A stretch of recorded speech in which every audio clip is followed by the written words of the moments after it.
예수님께서는 종종 설교를 하러 이 지방 저 지방 많이 돌아다니셨는데요.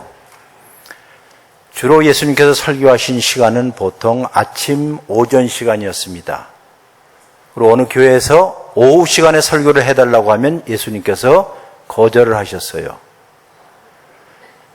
굉장히 힘든 시간이거든요. 점심을 거나하게 드시고 또 편안하게 있기 때문에 잠과 사투하는 시간이기 때문에 예수님께서 그 시간에는 꼭 저 보러 가서 하라 해서 제가 오후 시간에 왔습니다. 또 오전에 잘 들어보니까는 우리 목사님께서 다음 주일날 설교를 되게 짧게 하시니까는 희망을 갖고 살라 그런 말씀을 하셨어요. 하기야 옛날에 저희가 어렸을 때 부흥회하면 굉장히 길게 했잖아요. 저는 그렇게 하는 줄 알고 길게 했더니 결국에 보니까 길게 하면 안 된다 하는 것을 저에게 가르쳐 주셨어요. 그래서 이 오후 시간은 매우 짧게 할 때니까는 우리가 처음에 구도자의 영성에서 사슴이 시냇물을 찾기에 갈급한 것 같이 수원을 찾기 위해서 구도자의 영성, 자기의 마음속에 한편에 근심 걱정이 있음에도 불구하고 또 하나님을 소망하고 사는 사람들, 이렇게 우리가 엎치락뒤치락 하면서 살아요. 그래서 어찌하여 너는 내 걱정을 하는가? 너는 하나님께 소망을 두라 하면서 시냇가에 있는 저 상류를 향해서 많은 늑대 짐승들에도 불구하고 추구하면서 사는 삶, 이게 구도자의 삶, 구도자의 영성이라고 했습니다.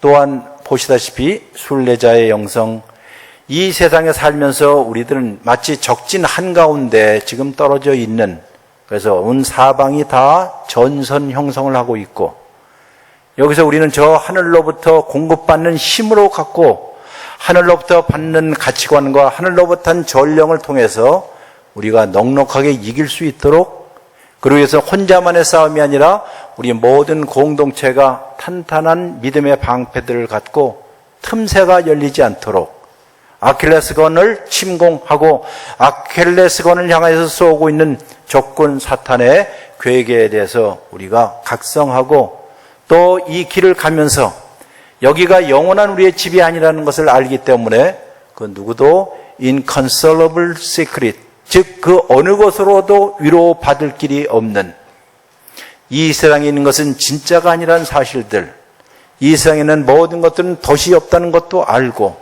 그리고 영원한 본향을 향해서 한 걸음 한 걸음 가는 사람들, 그리고 함께 가는 사람들. 제가 좋아하는 말 가운데 길벗이 있습니다. 옛날에는 동무라고 그랬죠. 길동무. 여기 옆에는 모든 분들이 다 길벗이요 길동무들입니다.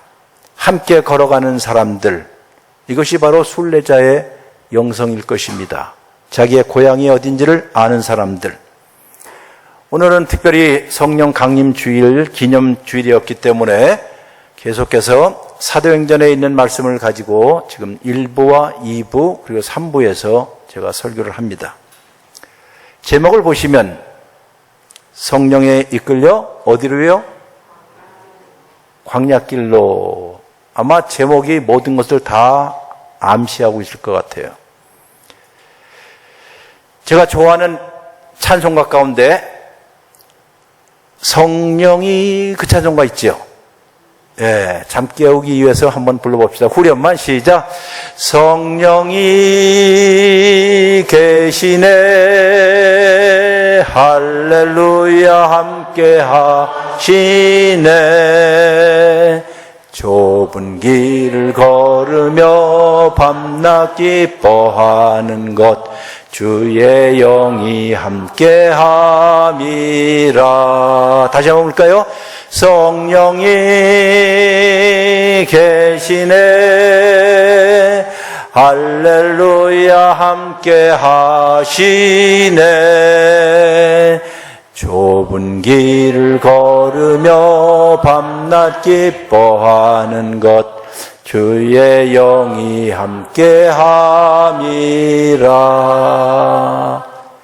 이 성령에 관해서 찬송을 부를 때 많은 사람들이 흥분하거나 기뻐하거나 즐거워해요. 특별히 저쪽 오순절교회 교인들은 덮어놓고 그냥 뛰고. 근데 원래 성령은 그렇게 방방 뛰는 분이 아닙니다. 우리 학자들 가운데 어느 사람이 책을 썼는데 제목이 아주 특별했어요. 성령은 삼위일체 하나님 가운데 가장 수줍음을 많이 타는 분이다. 그런 말을 해요. Shy person in the Trinity라 해서 성부 하나님, 성자 하나님, 성령 하나님 계시죠? 계시다고요? 모두 몇 분이에요? 예? 여보세요. 성부 하나님 한 분, 성자 하나님 한 분, 성령 하나님 한 분 하면 몇 분이에요? 아, 되게 고집 되게 세네. 아, 계산도 못해요? 다시. 성부 하나님 한 분, 성자 하나님 한 분, 성령 하나님 한 분. 그럼 모두 몇 분이에요? 도대체 어느 나라에서 수학을 산수를 배워갖고 말이에요. 아니, 세 분이잖아요. 한 분, 한 분, 한 분. 세 분 아니에요. 이게 삼위라고 그러잖아요. 그런데 한 하나님이라고 또 그러죠. 헷갈려요? 몇 분이라고요? 죽을 때까지 좀 생각 좀 다시 하시고요. 우리 장로님 몇 분이죠? 한 분, 성부 하나님 한 분, 성자 하나님 한 분, 성령 하나님 한 분, 모두 몇 분이에요? 아, 이제 개종을 좀 하셔야 할 것 같은데 몇 분이요? 아, 세 분 아니에요. 근데 이 세 분이 동일한 신성을 갖고 있다는 의미에서 한 분 하나님이라는 뜻이에요. 달리 말해서 인격체로서 독립적인 인격을 갖고 있는 분이 성부 하나님, 독립적인 인격을 갖고 있는 분이 성자 하나님, 독립적인 인격을 갖고 있는 분이 성령 하나님. 그럼 몇 분? 세 분이죠. 여러분이 삼위일체 할 때 삼위라고 하죠. 위. 한자를 좀 가르쳐 드려야 할 건데, 위 하면 무슨 위? 위자 하면 무슨 위자 같아요? 위치, 뭐 이런 생각을 하잖아요. 많은 교인들이, 평신도들이, 심지어 목사님들 가운데 이런 사람이 있어요. 아, 내가 여기서 지금 설교자거든요. 학교에 가면 교수거든요. 내가 집에 가면 아빠거든요. 이게 삼위일체예요. 그렇죠? 아, 대답해요. 그렇죠? 예? 그렇죠? 그게 이단이에요. 그게 이단. 아이고, 참, 큰일 났네. 전문적으로 그걸 양태론이라고 그래요. 이럴 때는 교수, 이럴 때는 목사, 이럴 때는 아빠.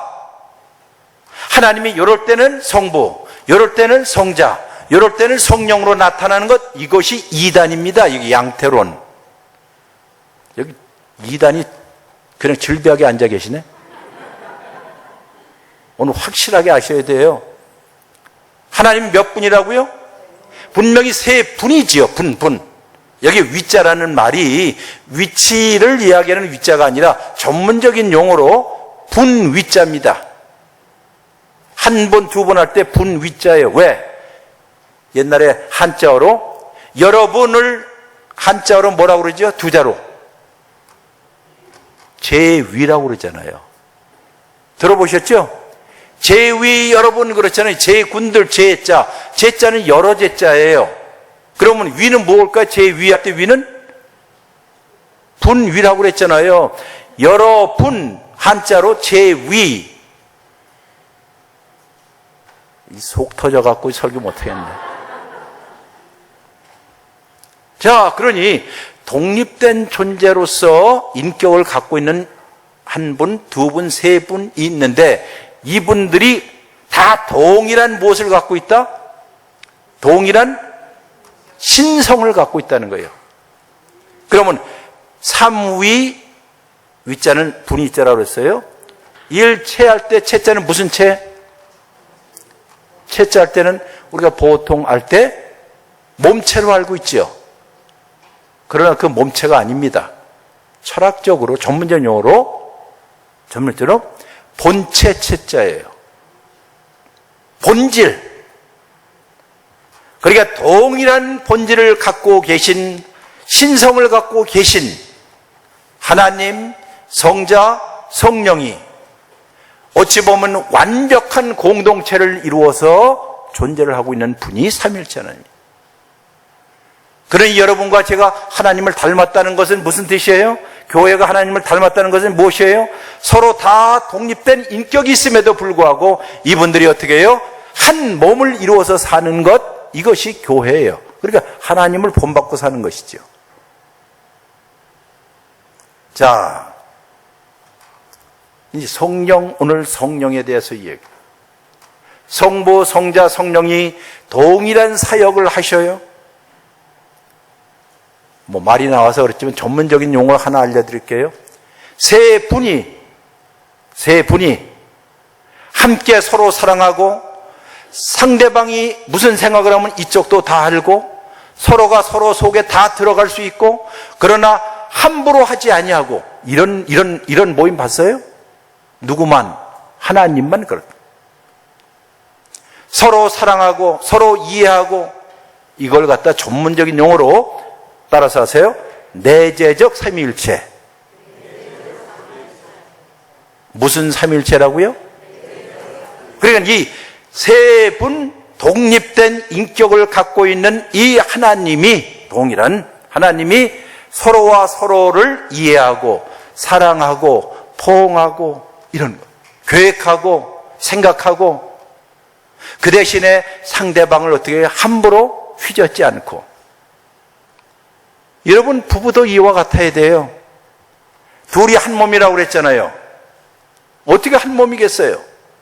분명히 독립된 인격으로 남편이 있고 독립된 인격으로 아내가 있습니다.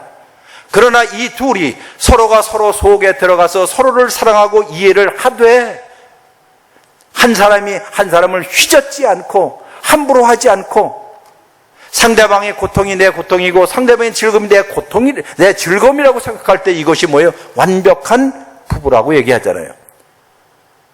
마치 그리스도가 교회를 사랑하는 것처럼 그리스도가 교회와 결혼한 것처럼 부부지간의 결혼도 이와 같다라고 어디에서요? 에베소서 얘기하잖아요.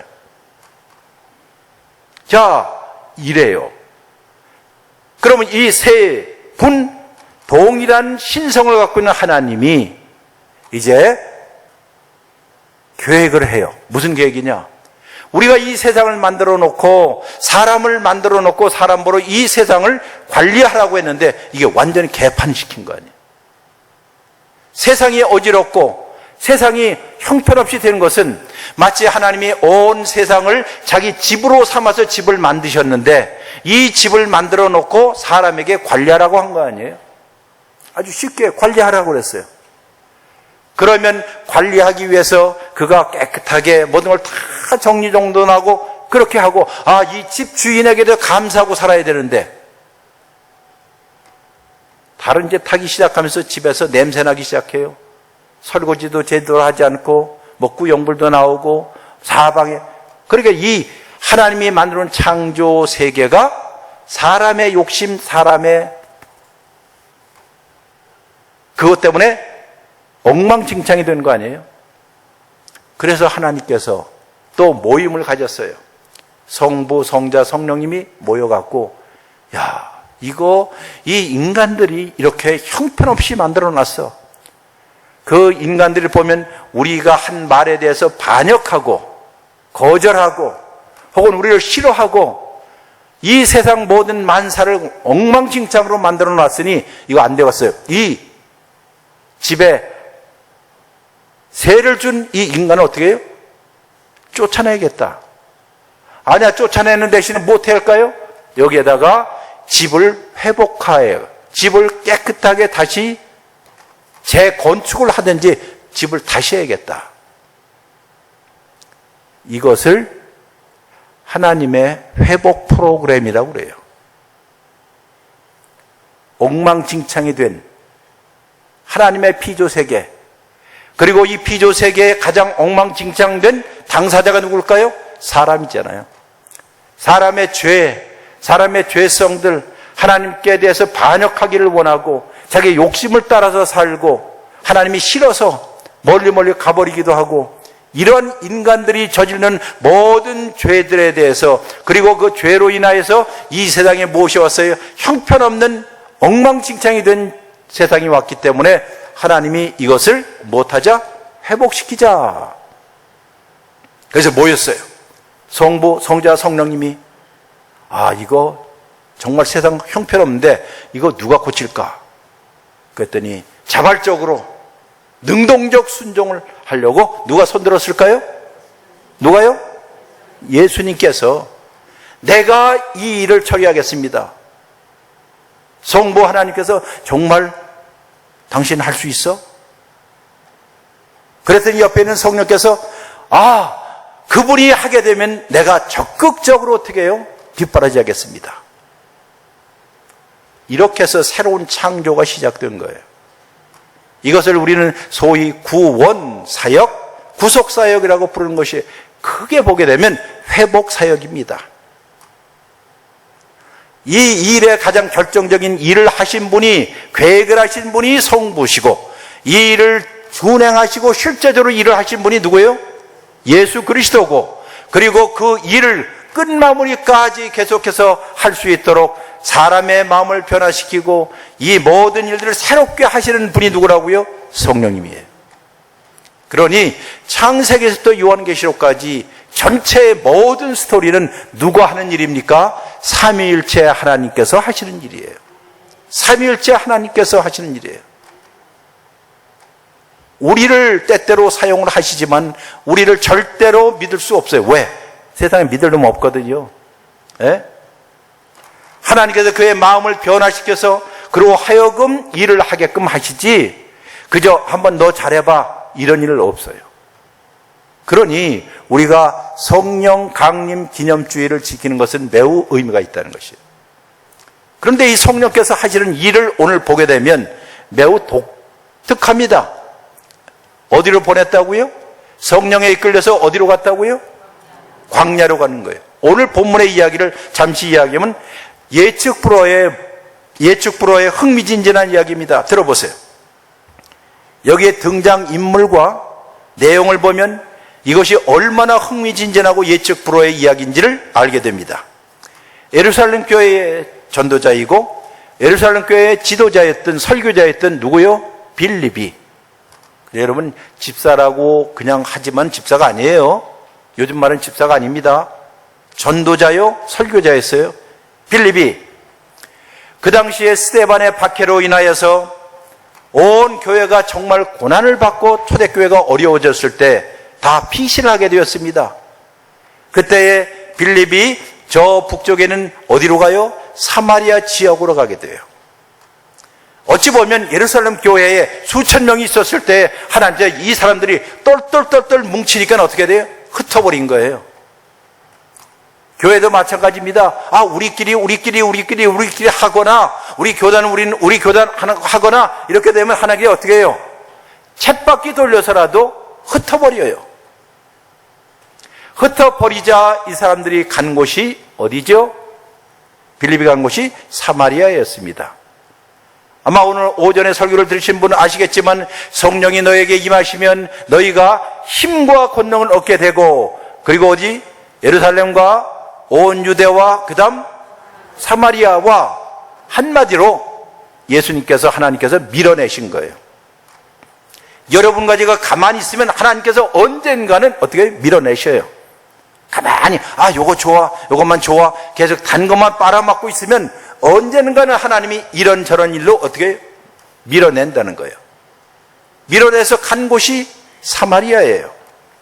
사마리아 지방에서 전도를 하고 있다가 어느 날 하나님의 사자가, 하나님의 메신저가 갑작스러운 명을 내립니다. 야, 빌립아, 너는 저 사막 한가운데로 가라 하는 것이에요. 광야 한복판으로 가라는 뜻이에요. 이게 웬 이런 말입니까? 그리고 거기에 갔습니다. 근데 그 당시에 이 지구의 지구의 가장 끝이 어딘고 하니? 어디예요? 지구의 끝이 어디예요? 그 당시에 에티오피아예요. 구스라고 부르는 에티오피아. 지구 저 땅 끝에서 왔던 에티오피아에서 재무부 장관 한 4시가 예루살렘에 예배하러 1000마리 길을 마다하고 왔다가 귀국하는 도중에 광야와 사막을 지나가게 되었던 사연. 그리고 이 귀국 마차에 타고 앉아서 이 4시가 성경을 읽었어요. 성경을 읽었어요. 여러분, 자동차 운전하면서 성경 절대로 읽으면 안 돼요. 알겠죠? 그러나 이때는 마차를 타고, 다른 사람이 운전했겠죠? 마차를 타고 성경을 읽었어요. 그 성경을 읽은 것이 무슨 성경? 예?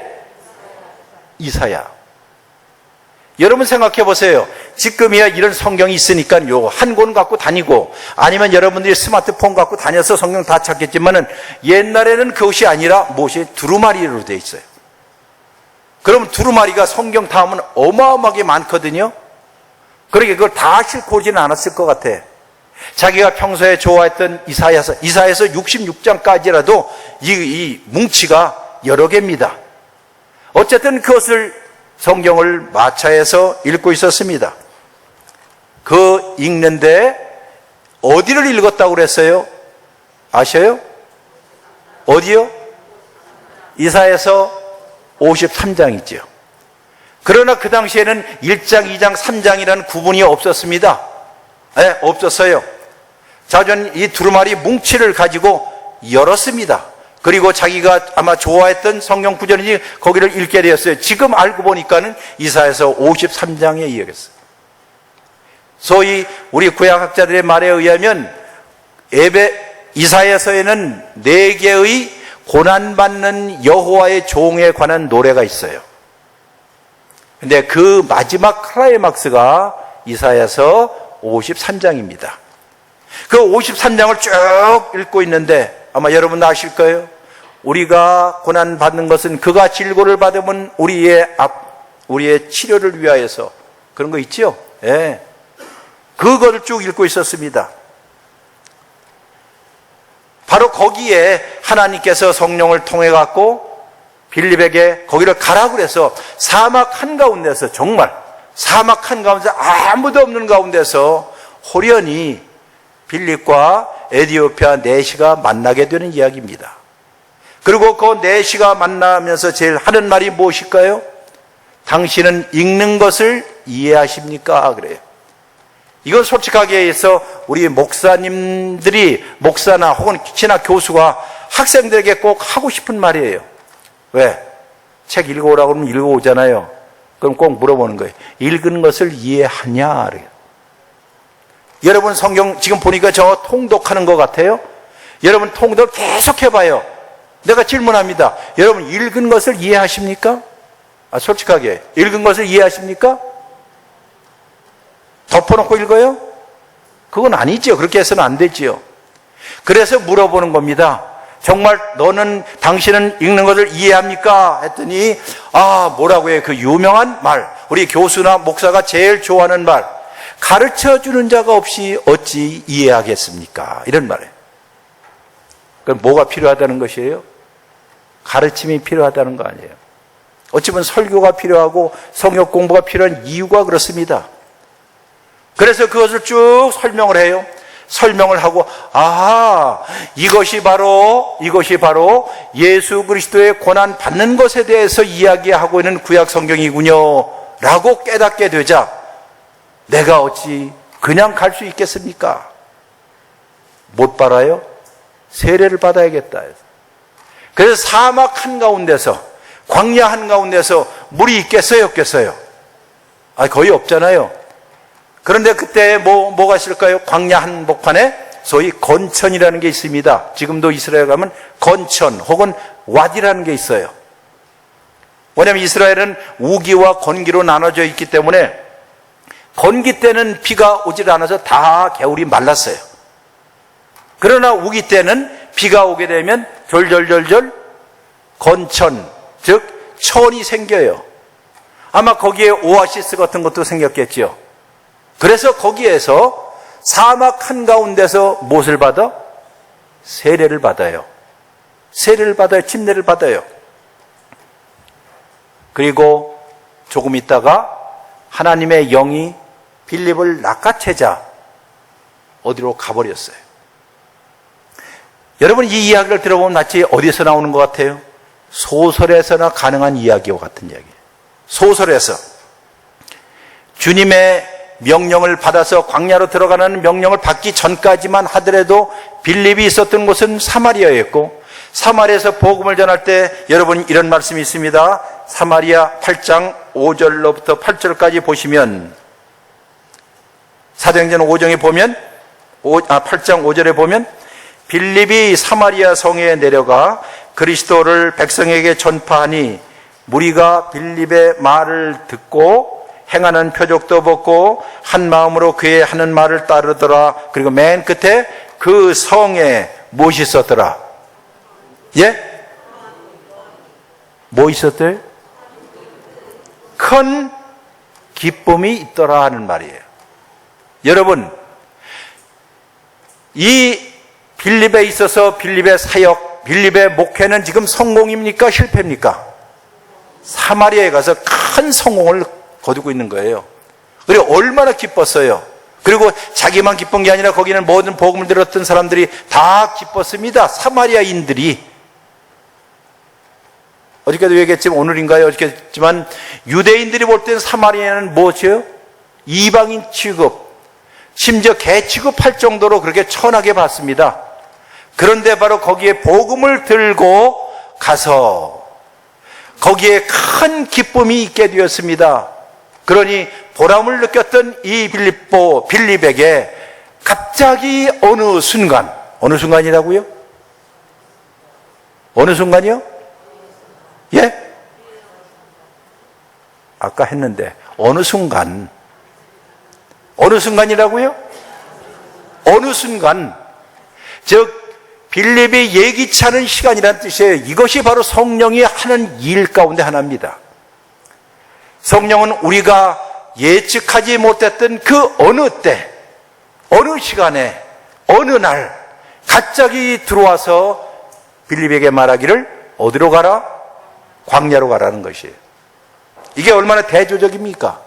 조금 전에 내가 기쁨을 느끼고 있는데 전혀 기쁨이 없는 막막한 사막으로 가라고 하니 이게 무슨 일일까 하는 것이에요.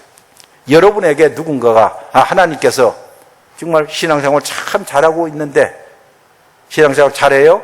그리고 교우하고의 관계도 좋아요? 누구를 좀 만나서 뭐 순장 노릇해요? 이러고 있는데 어느 날 자기가 보기도 싫고 가기도 싫은 그 어느 사람에게 하나님께서, 성령께서 야, 너 그 사람 가, 그 사람에게 가, 그 사람에게 복음을 전해, 그 사람과 사겨라고 한다면 여러분 어떻게 해요? 기분이 어떻게 했어요?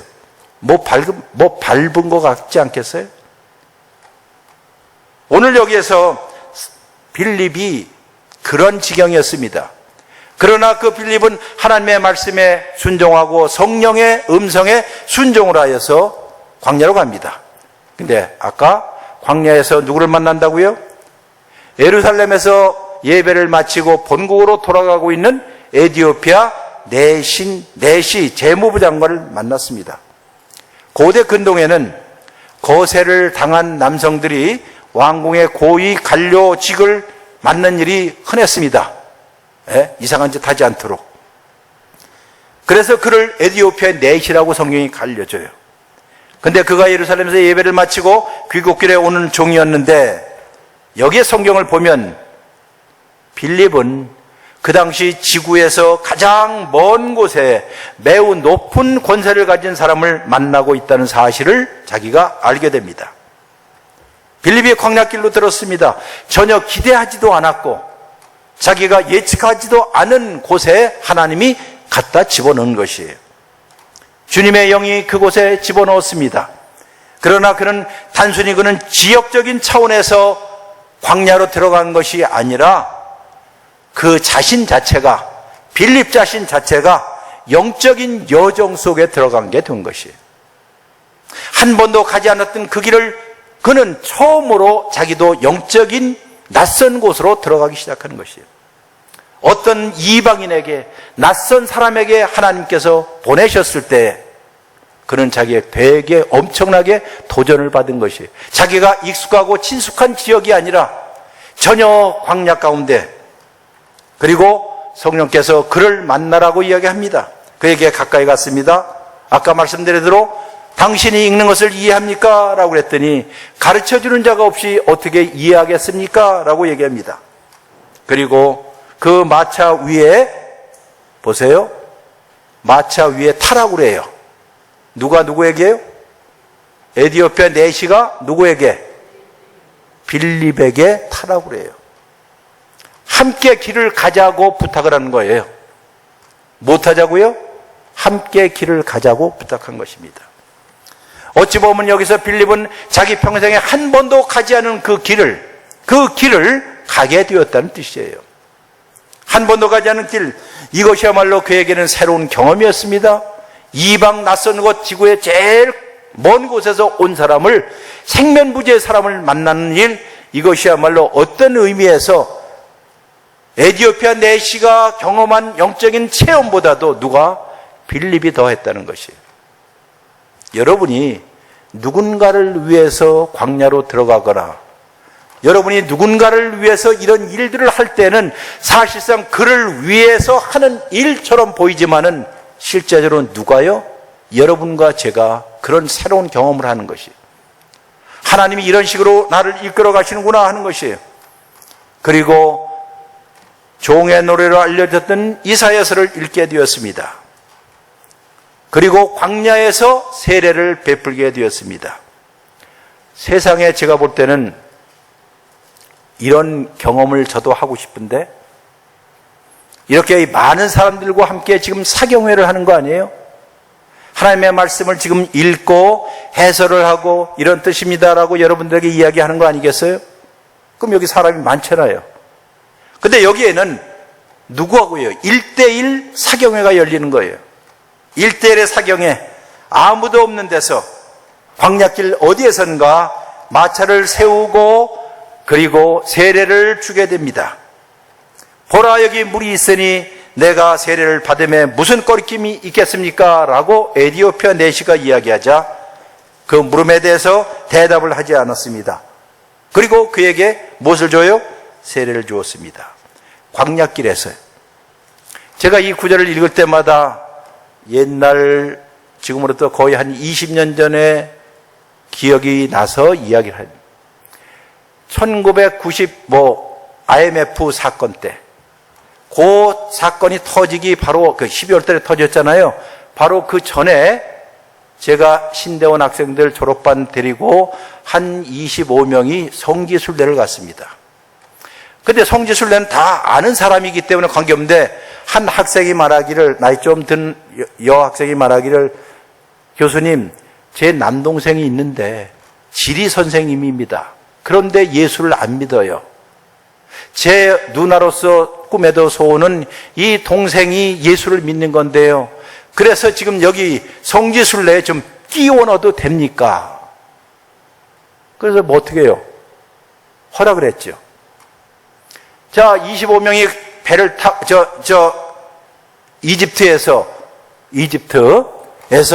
기자의 피라미드 보고, 무엇도 보고, 그 다음에 홍해바다를 건너고, 광야에서 생활을 하고, 시내산을 올라가고, 내려가고 하는 그 과정 가운데서 그 사람은 사실상 그 장 선생님인데, 그 사람은 이물질이라고 그랬어요. 자기들끼리. 전혀 모르는 사람이니까는 끼기가 좀 어렵잖아요. 근데 저는 여러분들이 저를 어떻게 보느냐면 제가 낯가림을 많이 하는 사람입니다.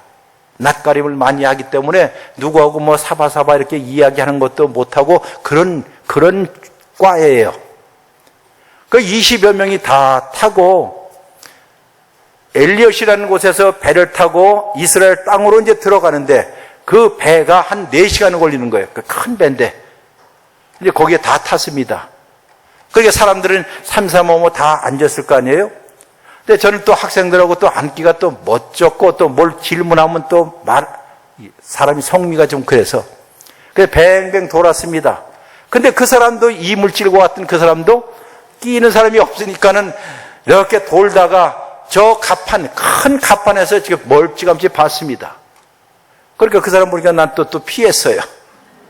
피하고 안에 바람이 너무 발아서 그 안에 들어갔는데 좌석이 있어갖고 좌석에 딱 앉는데 자리 한 자리가 아무것도 없고 다른 사람이 다 앉고 두 자리가 비었는데 거기에 딱 앉고 있는데 한참 있다가 그 사람도 추우니까 들어와갖고 앉을 데가 거기밖에 없으니까 내 옆에 딱 앉는 거예요. 여러분, 말할 줄 모르는 사람이 서로 옆에 낯선 사람이 있으면 얼마나 어색한지 알지요? 그렇지요? 이게 무슨 말을 해야 할지 뭐 할지, 뭐 사바사바 이렇게 말도 잘 못한 사람인데, 그런데 이 옆에 앉았는데 이 사람에게 제가 그래도 목사하고 교수인데 무슨 말을 해야 할까, 친절하게. 그러게 속으로 기도했어요. 하나님, 저 정말 말도 잘 못하는데 이 사람은 이거 어떻게 합니까? 이물질이 끼어 있는데, 그러다가 자연스럽게 어디에서 오셨어요? 하고 들어보니까는 자기는 예수라는 건 믿지 않는 거. 자기 누나는 저렇게 열심히 믿는데 그럼 저기 지리 선생님이니까는 이 이스라엘의 지형에 대해서 쫙 얘기하는 거예요. 사막이라도 돌 사막이 있고 모래 사막이 있고 무슨 툰드라 사막이 있고 쫙 얘기를 하는 거예요. 그런가 보다. 서로 맞춰주고. 그러다가 이제 이야기인즉 모든 사람에게는 다 누구든지 근본적인 외로움이라는 게 있거든요. 다 속을 들여다보는 외로움이 있어요. 그렇지, 맞아. 그래서 그 이야기를 소위 돌아온 탕자에 관한 이야기를 각색해서 들려줬어요. 누군가가 집을 떠나게 되면 외롭지 않아요. 집을 떠나면 외롭지 않아요. 제가 말했던 이 집이라는 것은 진정으로 자기가 속해 있어야 할 그곳, 그것이 집이 아니겠어요. 이런저런 이야기를 하다가 배가 길어갖고 이거 그 긴 시간 동안 다 얘기 못하잖아요. 좀 얘기하다가 가만히 있고 그럼 얼마나 뻘쭘해요. 이 사람도 뻘쭘하고 나도 뻘쭘하고 그러다 조금 그러다가 배가 이제 정박하게 됐습니다. 그리고 이스라엘 땅으로 들어가게 됐어요. 근데 그 땅에 내려가기 전에 마지막으로 이야기한 건 있어요. 언젠가 모든 사람은 집에 가야 할 겁니다. 그랬어요. 모르겠어요. 이 멋진 문장을 내가 낸 건 아니고 하나님께 들려주신 것 같아요. 그렇잖아요. 우리 모든 사람은 어디에 가야 된다고요? Going home. 집으로 가야 합니다. 아마 집이라는 말은 상징적일 것이에요. 여러분과 제가 마땅히 있어야 할 우리의 부모가 있는 곳, 우리의 영혼의 진정한 안식을 얻을 수 있는 그곳, 아마 거기에 가야 할 거예요. 왜냐하면 우리 모든 사람은 다 일종의 방랑자고 유랑자이기 때문에 아무리 친구들과 이런저런 이야기를 많이 한다 해도 어느 순간 혼자 있으면 외로움과 고독함을 느끼고 정말 심지어 아내마저도 남편마저도 교회마저도 누구마저도 여러분이 혼자 있는 순간 어느 순간 가만히 보면 하늘의 별을 보고 온 천하에 지금 누구요? 나 홀로야. 그리고 나는 도대체 어디로 갈 것인가? 나에게는 가서 쉴 만한 집이 있을까 하는 거예요. 그런데 바로 그 말이 어떻게 꽂혔는지는 모르겠어요. 그리고 이제 이스라엘 땅에 들어가서 호텔에 들어가서 이제 잠을 자잖아요. 그러면 둘씩 다 자는데 난 교수라고 해서 딱 하나만 그때 홀수였기 때문에 다. 그리고 자기들은 밤 10시 되면 라면 끓여 먹고 나는 안 주고 치사한 인간들 말이야. 솔솔 라면 냄새가 나는데 얼마나 먹고 싶겠어요. 근데 또 교수 체면에 달라고 할 수도 없고. 참 이렇게 저렇게 해서 갈릴리까지 갔습니다. 근데 그 한 며칠 사이에 성령의 바람이 분다고 그랬죠. 걷잡을 수 없는 성령의 바람이 어떻게 불었는지는 몰라도 아마 그 사람이 그 장 선생이 자기의 누나하고 이런저런 얘기를 한 것 같아. 그리고 자기 속 얘기를 한 것 같아. 자기의 학교의 생활, 자기의 결혼 생활, 그리고 자기의 어찌 보면 외로운 생활, 어딘가 진정으로 정착하고 안식을 얻어야 되는데 그러다가 누나가 복음을 또 전한 것 같아. 저 갈릴리까지 갔습니다. 갈릴리에 가면 베드로 고기라는 걸 또 먹거든요. 예? 장사 속에 의해서.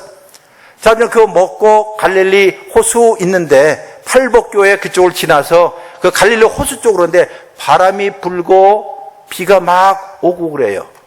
근데 거기 들어가기 전에 아까 그 장 전도사가 동생 누나가 여러 사람들이 저한테 와서 교수님 세례를 베풀어야 할 것 같습니다. 세례를 이게 도대체 무슨 얘기예요? 세례를 베풀어 왜 그러냐 그랬더니 바로 지금 며칠 사이에 그 사람의 심경이 변화가 오기 시작하면서 나에게는 돌아가야 할 집이 있어야 한다는 그 말, 그리고 바로 그 집이 다른 곳이 아니라 누구요? 하나님이라는 사실들, 예수 그리스도는 사실들을 복음을 영접했다는 거예요. 그러니 여기에서 세례를 베풀지 않을 수가 있겠습니까? 근데 내가 무슨 목사 의복이 있습니까? 뭐가 있습니까? 그냥 여행객 차림으로 오케이, 그래도 좋아. 근데 비가 오잖아요. 비가 막 오고 하는데 거기까지 갔습니다. 이건 그냥 하는 소리가 아니에요. 근데 거기쯤 걸어서 들어가서 갈릴리 그 호수에 그 근방에 가서 하려고 하는데 저 만치서 햇빛이 비치기 시작해요. 그리고 거기에 둘러앉아서 25명이 그 사람 무릎 꿇고 기도하고 거기에서 세례를 줬습니다. 제 평생에 그런 감격스러운 세례는 처음이었어요. 딱 그 사람만을 위해서. 제가 이 빌립의 이 광야 한복판에서 자기가 원하지도 않았던 곳으로 끌려가서 낯선 사람들, 이 사람이 장 선생도 마찬가지로 아무런 나하고 관계도 없는 사람들, 그리고 서먹서먹하고 불편한 사람, 그런데 하나님께서 희한한 방식으로 그를 이끌어서 갈릴리 호수에서 세례를 줍니다. 거기에 무슨 예식도 없었습니다. 훗날 나중에 어느 목회자들의 쌤에서 이 말 한번 하니까 어느 인간이, 이건 내 인간이라 그래. 그건 교회법에 어긋나는 일입니다. 이런 개머리. 뭐가 중요해요? 한 사람의 생명이 중요하지 않아요? 그런 교회 전통과 예식이 그렇게 중요해요? 아니거든요. 누가 중요해요? 생명 하나를 위해서, 천하보다도 귀한 생명을 위해서라면, 거기에서 사람들이 둘러앉고 함께 울었습니다. 저 누나가 저 동생을 위해서 그렇게 여기에 낄 수 없는 사람, 모든 사람이 다 불편했거든요. 다 아는 사람인데, 다 신학생들인데, 이 사람은 예수를 믿지 않고, 전혀 낯선 사람 껴있으니까는 자기도 뱅뱅뱅 돌고, 나도 뱅뱅뱅 돌고, 어쩌다 만나서 뻘쭉하게 있다가, 기껏 해야 내가 하는 소리가, 모든 사람은 언젠가 어디에요? 집으로 가야 할 것 같아요. 탕자의 이야기를. 자기가 이야기하더라고요. 돌이켜보니 자기는 무엇과 같아요? 탕자와 같아요. 집을 떠났는데 오늘 비로소 집에 온 느낌입니다 라고 얘기해요. 아마 이것이 광야에서 벌어지는 일, 여기에서 에티오피아 내시에게 주어졌던 것, 중요한 것은 여기에 다른 것이 아니라 빌립은 경계선을 넘는 하나님의 은혜를 체험했어요. 자기가 어디를 넘었다고요? 경계선. 이런 인간은 안 돼, 저런 인간은 예수 믿을 수 없어, 이 사람은 나하고 관계없어, 이런 모든 인간이 만들어낸 경계선을 넘어서는 은혜를 받은 거예요. 사실상 제가 볼 때는 이 은혜는 에티오피아 내시가 받은 것 이상으로 누가 받았어요? 빌립이 받은 거예요. 여러분도 이런 은혜를 받기를 주의 이름을 축원합니다는 거예요.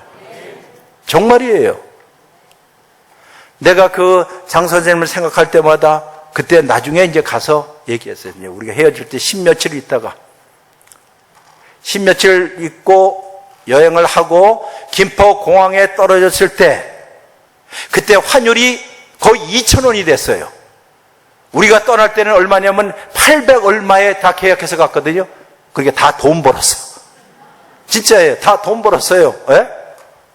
그리고 헤어질 때 그랬어요. 장 선생님, 내 부탁은 당신이 저 대전으로 다시 돌아가서 교회 출석하고 훗날 어떻게 해요? 교회 장로님이 되었으면 좋겠습니다. 그냥 내 바람이었어요. 물론 그 후에 모든 것이 다 끊어졌기 때문에 어떻게 된지는 몰라요. 그러나 분명히 하나님께서 잃어버린 영혼 한 사람을 주께서 찾으셨다면 그를 끝까지 케어하고 보살필 것을 나는 믿습니다 하는 거예요. 빌립은 경계선을 넘는 은혜를 경험했어요. 하나님께서는 국적이라든가 인종이라든가 피부색이라든가 이 모든 것, 나의 선입관련이라 편견을 벗어나고 나서 이런 사람을 하나님께서 받아들일 때는 이것이야말로 하나님의 거침없는 은혜요, 하나님의 말 같지 않은 은혜요. We call it amazing grace라고 부르는 것이에요.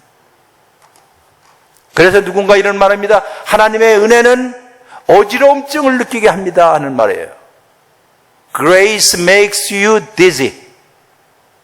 은혜는 무엇을 느끼게 한다고요?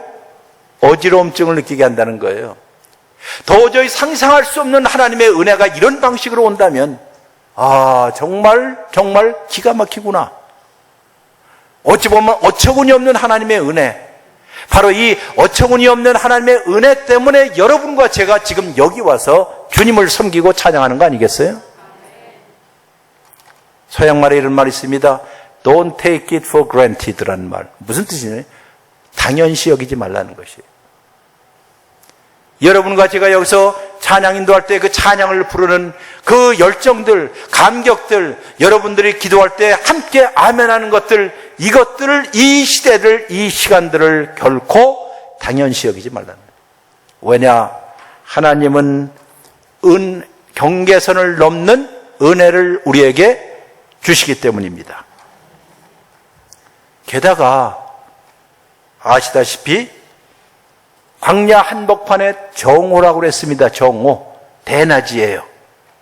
정오, 대낮에 하나님께서 그의 방향을 틀었을 때에, 여러분과 저의 삶에 가다가 방향을 틀 때에 도저히 이해할 수 없는 것, 기쁨의 도시에서 사마리아의 큰 일을 벌였는데 왜 나를 광야로 보낼까라고 이야기한다면 이것만은 꼭 알아주십시오.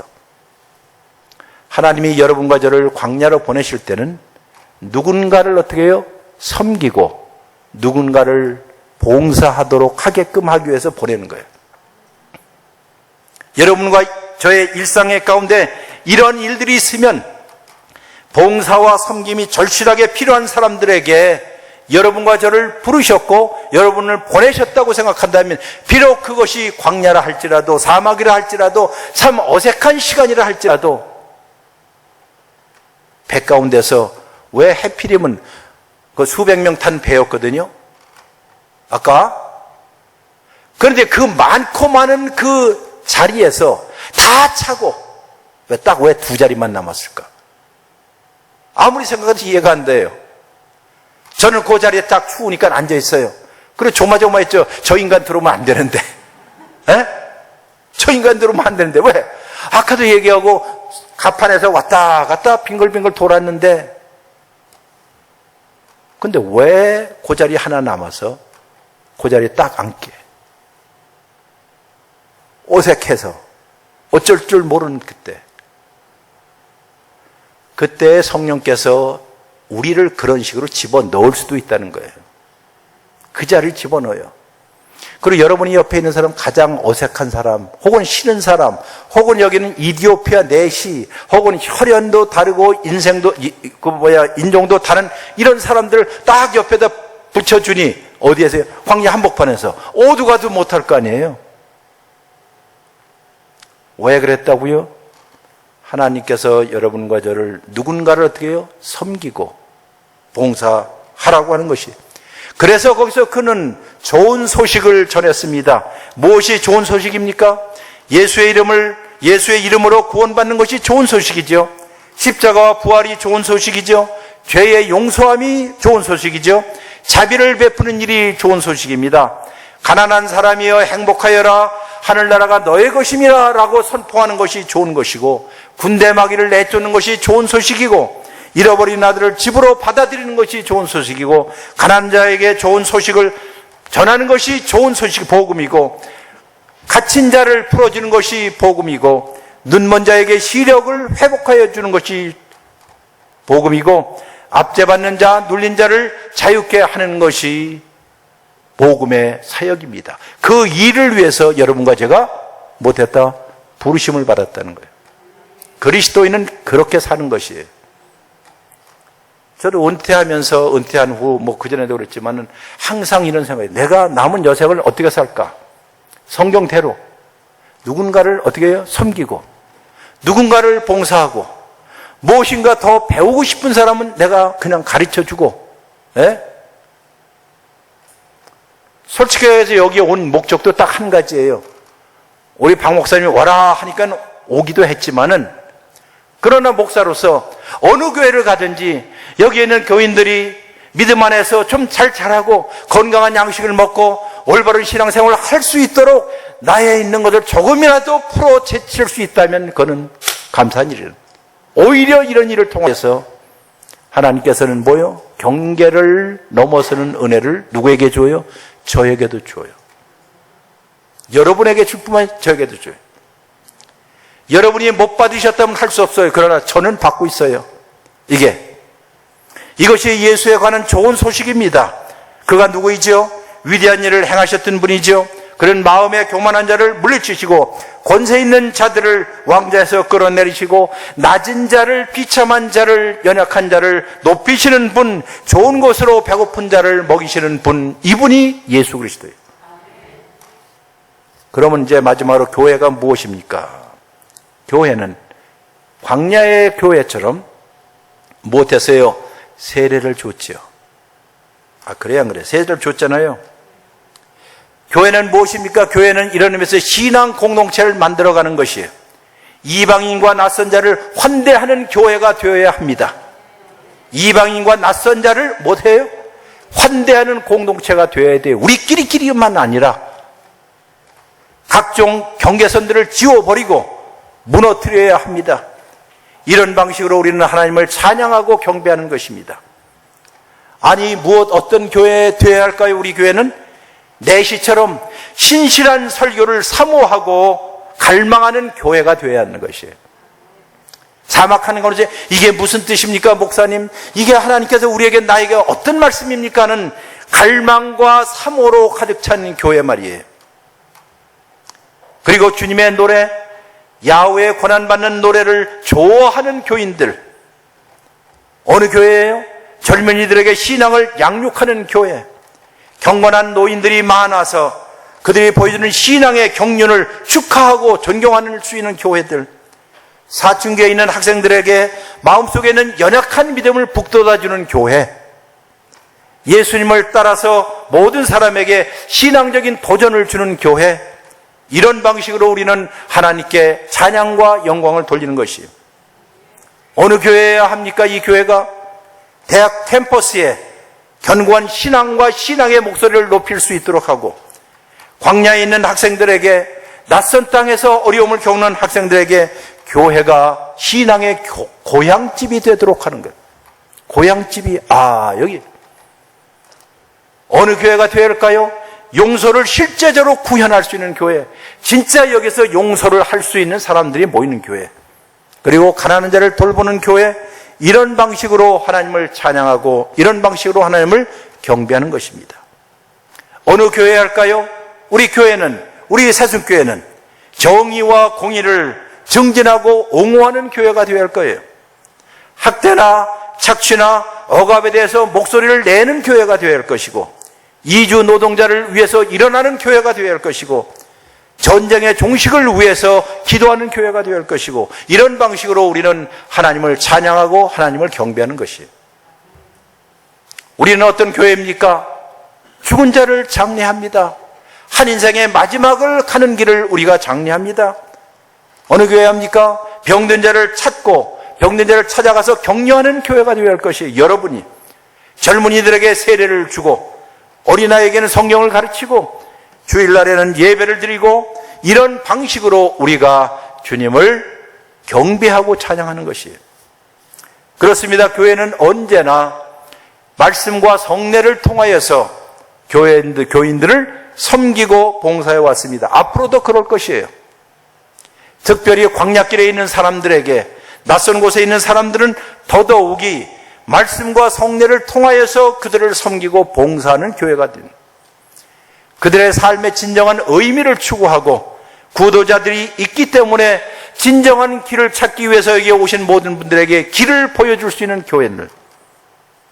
교회는 무엇보다도 우리의 인종이라든가 혈연이라든가 출신지나 피부색이라든가 학력과 성과 문별의 경계선 너머로 오는 하나님의 은혜를 마음껏 전할 수 있는 교회가 되어야 하는 것이죠. 예수 그리스도에 관한 좋은 소식을 전하고 경계선을 넘는 하나님의 은혜를 부어주되 특별히 누구에게 광야길에서 더더욱 그러해야 할 것입니다. 이것이야말로 성령이 이끄는 교회요, 성령의 이끌림을 당하는 교회가 될 것이에요. 하나님은 때때로 여러분과 저를 광야의 길로 내어 보내실지도 모르겠습니다. 그러나 그 광야가 진정한 변혁과 개혁과 변화의 장소가 된다는 사실들을 잊지를 마십시오. 그곳에, 광야에서 신생의 기쁨, 새로운 삶의 기쁨을 누릴 수 있을 것이고, 아까 에티오피아 내시나 혹은 장 선생님과 같이 새로운 삶에 대한 기쁨을 느낄 수 있었고, 사막에서 샘이 솟고 광야에 장미꽃이 피는 날들을 우리는 꿈꾼다는 것이에요. 오늘의 말씀은 하나님이 부르신 자들을 향하여서 하나님의 기적적인 은혜와 신실함에 관한 이야기입니다. 우리 여기는 모든 분들, 여기에 새순교는 모든 그리스도인들, 하나님의 영에 이끌려서 광야로 나가 여러분과 저를 기다리고 있는 사람들에게 경계선을 넘어서는 하나님의 은혜를 전합시다 하는 거죠. 그런 교회가 되시기를. 이것이 성령 충만한 교회예요. 성령에 이끌려서 광야로 나가는 교회이기를 바랍니다. 기도합시다.